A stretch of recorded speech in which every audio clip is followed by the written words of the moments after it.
So, I have nearly gotten rid of my headache. We've been journaling. I actually realised that the dreams this morning were like more rough than we'd realised.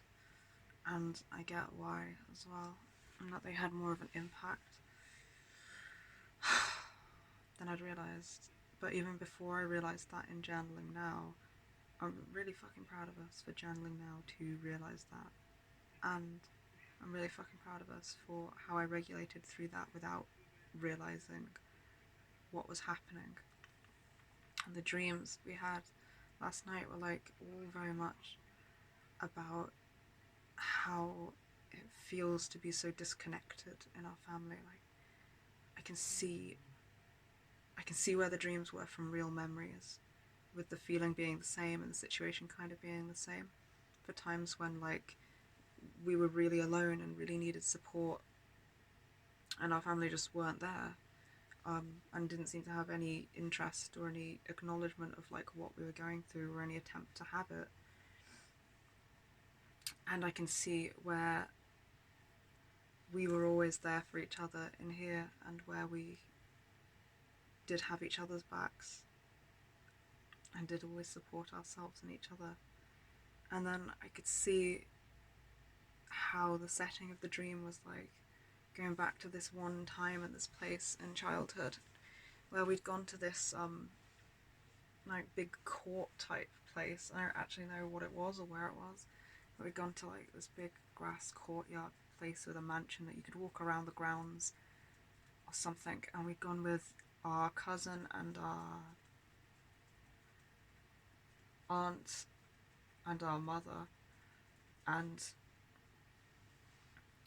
our granddad, and we always called them granddad and Danny, like our nan-in-law, I guess she is. So we'd had this walk around these grounds, and then us and Jay were, to the best of my recollection, having a Pokemon fight, which we did a lot. We had like little toy plush Pokemon, and we'd always have them battle, and we'd always be like the trainers, and we'd like spend a lot of time quoting movies and putting ourselves like in the main character's shoes, like classic kid stuff. And that was really fun. But in in the dream, we were in the same place, and our cousin was upstairs, and our aunt and mum were outside drinking, and we were like alone in the bottom of the mansion house looking for an outfit. And we shouted to them like, "Do you know where this is?" And they were like, "Nope, no idea." And we were like, "Okay." And then this song was playing, American Pie, that was always sung at family gatherings. And I'm fucking sus of that now because I know that we've got a couple of uncles who are abusers. I don't know if they abused us. I just know they are abusers. And I remember that state of being in shock. The world derealized around me. We'd have a lot of experiences like that as kids. And I've remembered one time of sitting, more than one time maybe. I remembered that at family parties, there's a couple of times I think of us being in that state, just sitting on the stairs. But I don't have the memories before it. And that's happened before, and it's turned out to be right after some abuse. So I'm like, I'm sus. And that was always a song that they sung a lot at these family parties. Um, our mum would always be drinking with the other adults and like not paying attention to what we were doing. So it's like it was a really full house. Like I don't know how many more, but like more than 20 people easily. So like really packed full rooms, people drinking. It was very possible that that was not like a safe environment for us. So I don't know if it's just that it triggered us to think about times where we were unsafe and stuff like this happened, or if it's like actually a case and again where stuff like that did fucking happen.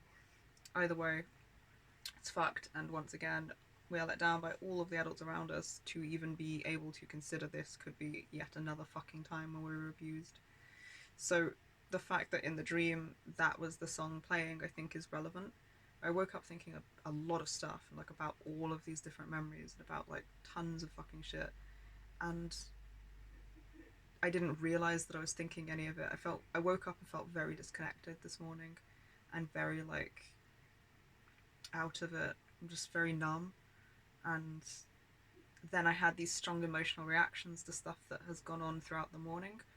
And I've only just pieced together why and been like, oh yeah, because all of this stuff happened in this dream. And I woke up actually in lots of parts of me thinking about all of these memories, but maybe disjointed from the parts of me that were hosting to deal with the morning, because that's just our default of how we respond. But I've managed to come back together to different parts of me now, and I'm really fucking proud of that. I'm really fucking proud of how we regulated in real time as well. So it's like all this context in the dream. Our cousin was upstairs. Um, we heard that music playing, and Vince just started dancing with me, and we started just like sharing a body, because sometimes we have separate bodies in dreams, but like we were just sharing a body. It was like more this world than the inner world.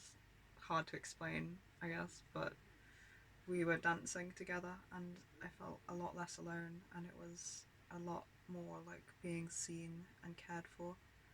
And then I remembered, oh, we were last in Brighton. Um, there was a night where I was really depressed, and like from everything, from all of our family's response, from everything we were going through, from the way they were responding right then and there, and everyone was kind of disconnected, feeling like our cousin and husband were upstairs in their room, and our aunt was in her room, and we were in our room, and I just felt like so alone dealing with all of this stuff, and like nobody was able to support us in what we were going through that was around. And I just wanted to go out drinking. Like, I didn't even care what time it was, like the middle of the night. I could have found somewhere, and I was like, I didn't care about it being healthy at that moment. But Vince put on As the World Caves In instead, and we blasted that from our phone and danced around the room together, like just not caring about anything but being in our own world together. It made me think about that in the dream after I woke up. And then we danced like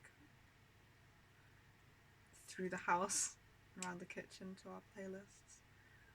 I'm so fucking proud of those memories, and so honoured to be so supported from such an awesome fucking co-host. And then we could reach out to Ryan and our friends at the time, so we were really lucky. But it's just, it really highlighted how like fucking isolated and alone we were there. And I think this dream kind of went back to that. And then I realised that this whole court, so in the dream then, after we danced, our cousin shouted something from upstairs, and we went, oh, what? And we thought like maybe he was showing an interest in what was happening for us. And he was like, oh, nothing, I was just shouting to the cat. And we're like, oh, okay. And it kind of like everything just kind of highlighted all of this in this way that it's always been like we've never been supported. Like, way more than I realised. There was so much disconnect. And at the same time, we've always supported ourselves and each other so amazingly in here. So it's a lot. I woke up thinking about a lot. And then when I woke up, I also realised that this whole courtyard was like that place that we'd walked when we were young. And then I thought about like the only memory I have of that place is of we had this Pokemon fight, and then we always had arguments, and it always got like extreme, and eventually we'd have to kind of like, I think in this case, because they wouldn't always notice, but like sometimes they'd just be like, oh, we'll walk in different directions to separate everyone. There was never any like trying to work out what the fuck had happened or anything. But sometimes we'd storm off, and the adults would have to storm off with us in separate directions, I think is what would happen. So this had happened in this memory, and it had happened from like our cousin we'd had an Elekid, and we had a Pikachu, and we were fighting with them. And then our cousin said like, don't pick on Elekid, and stood in front of him. And that's just quoting Ash from the Pokemon the first movie, which like is something we did. It's kind of normal. But I remember arguing after that, and that's the only clear memory that I've had of that until today where I kind of pieced it together more, I think. So I woke up from the dream and I was thinking of all of these things and how they related, and then we went to go to the shop, and my fucking spaniel has hurt her leg. I know that sounded so unempathic, but she's gonna make me go grey. She does these mad dives and pulls muscles all the time. I'm like, I'm so scared for this dog. Nothing slows her down. You just gently roll a ball and she still does it. So anyway, she's hurt her leg, and we're watching her to try and like make sure it's not anything bad and rest it and stuff. But Ryan, who is a good gauge of these things, does have good education in the matter, is intelligent, is trustworthy, was like, think we should take them to the shop with us, 'cause it's just down the road and back, and she's not lifting it anymore. And he was like, it's good to use it still a bit with this kind of injury. And I was worried, like, shouldn't we have her rest it more? So we were kind of going back and forth. Um, but the thing is, I was feeling so disconnected from myself, and so I didn't realize at first, but also I was feeling very fragile and I didn't notice. So everything that he said, I was feeling really hurt by. Like, we joke at each other all the time and it's very light. And I was like, I'm not sure that this is are you sure about this? And he was like, mate, why are you questioning my education? Which is like a fine thing to say. But it really hurt at the time. And what I'm really proud about is that I recognized in that moment that I was hurt because of these dreams I'd had and because of the connection, and not because of how he was saying it now. Like, I could think about it cognitively in the moment, feel the pain, connect to the part of myself feeling that, validate the emotion and go, okay, this is real. I really am hurt, but it's not coming from here and now. And then I had parts of me like, are we sure? Like, what if I respond in a light, joking way, and that's like getting walked over, like pretending that abuse is okay? And I was like, I get why we'd think that, because that's happened a lot in our life and we've had to fawn. So it was like, why isn't this like that? But I was like, no, the state he's in and the way he means this is very different from that. And when we're triggered, it can be really difficult to work out how somebody means something, because it feels really intense to us, because we're emotionally flashing back to the times where it has been like more underhand than that.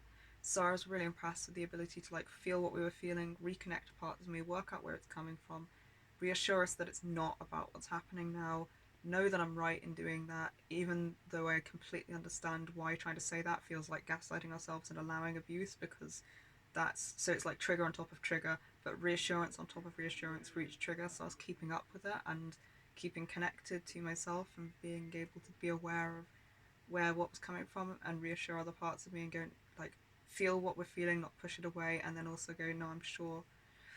So then I could I could connect to what we were feeling, validate it, and respond. So like without dismissing my emotions and sidelining them to make light of them, I could stay connected to them and really feel what we were feeling and validate it and not feel sidelined, while I also managed to balance responding on the light level to him that he was on, because parts of me would have felt bad if I'd responded with the intensity of the trigger to him, but parts of me would have felt bad if I'd responded with the lightness he was at to us, and I managed to balance all of that, and I was like so fucking proud. And he said like, oh, just get the fucking what do you call it, napkin thing. And I was like, now I'm questioning your education because that's a harness. He was like, yeah, yeah. And so we could like keep it light with him while keeping it as like connected and grieving for us as we needed. And then I've only just and like understand that the pain I was experiencing was not from what he was saying. I was just feeling very fragile and hurt because of this. And then I've come back and we've journaled, and I've worked out that that memory we had when we were kids at the time, and he said, don't pick on Ella, kid. I got really angry, and I think Vince got really angry, and I got really upset. And at the time, like, bear in mind, we're I even know what age for young kids. I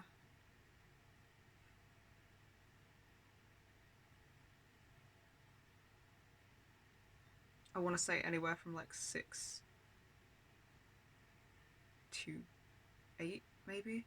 And those were during periods of multiple different sources of very fucking serious abuse. So it was easy for us to get triggered in those moments, fucking understandably. Like, no shit. Oh, fucking Jesus. Um, we were also getting scapegoated a lot. Like, everything in our behaviour was always pathologized. Whenever we responded with violence from being triggered, that was a problem, but never what had caused it. And it was never explored or anything. It was just like, it was just always like us being violent. And really, that feeling of having everyone against us was so fucking strong. Like, I wrote down,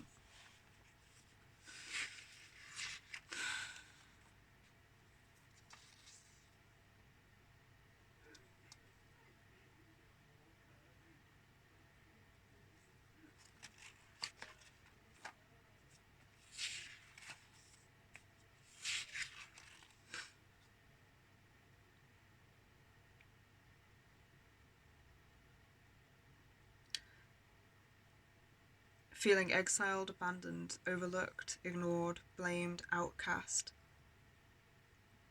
And at the time, I thought it was because our cousin had quoted Ash, so like put himself in the role of Ash. And I thought it was jealousy at the time because that's like, we'd want to be Ash too. So it was like just going, oh no, he's taken like the role we wanted to be for us or something. Um, but the reaction we had didn't feel like jealousy at the time. It felt like, all of those emotions I just listed, plus like really angry and really upset. And it felt very real, like very from a base that like it felt like it really had every right to be there, and it fucking did. And I'm looking back now, and I don't think it was that he had put himself in the role of Ash because we had other friends that could do that, and we were just like, cool, we can be Misty. Like, it wasn't that.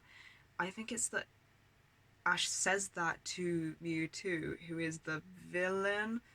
I would argue that Mewtwo is not a villain, but is fucking scapegoated and pissed off and traumatized enough that he like strikes back. That is the whole point of the fucking movie. And we did have parts of us that really identified with Mewtwo for a lot of reasons. But in the moment when our cousin said that, I think I was angry and upset that he. I thought we were having this battle and we were both like Pokemon trainers and it was mutual. And then he said that, and it's like he put us in the role of the villain. And I feel like our family had already done that so much and was already doing that so constantly that that's why we got so upset and had that argument that time. And then I feel like I hadn't worked that out in the morning yet, so it was really prominent and really there to be triggered as unprocessed trauma in the day, which is why I had this strong emotional response to what Ryan was saying, because it was the same feeling. Like, I felt attacked and blamed, and like, wait, I wasn't questioning your education. Like, what I was saying was, but to be fair, but like, it also wasn't as serious as that, but it felt it because of all of this, I think. And now I have a lot of grief, and I feel really proud of us, and I feel devastated for our whole fucking life again. And I just feel really like a lot of things, but I don't feel numb and disconnected anymore and lost. I feel a lot of grief and a lot of pain and a lot of feeling really proud that we regulated through that in real time before we even worked out where it was from, that I could reconnect to parts of myself without it triggering us into like projecting our trauma out onto the situation as it happened now, and then that we came in here and worked this out.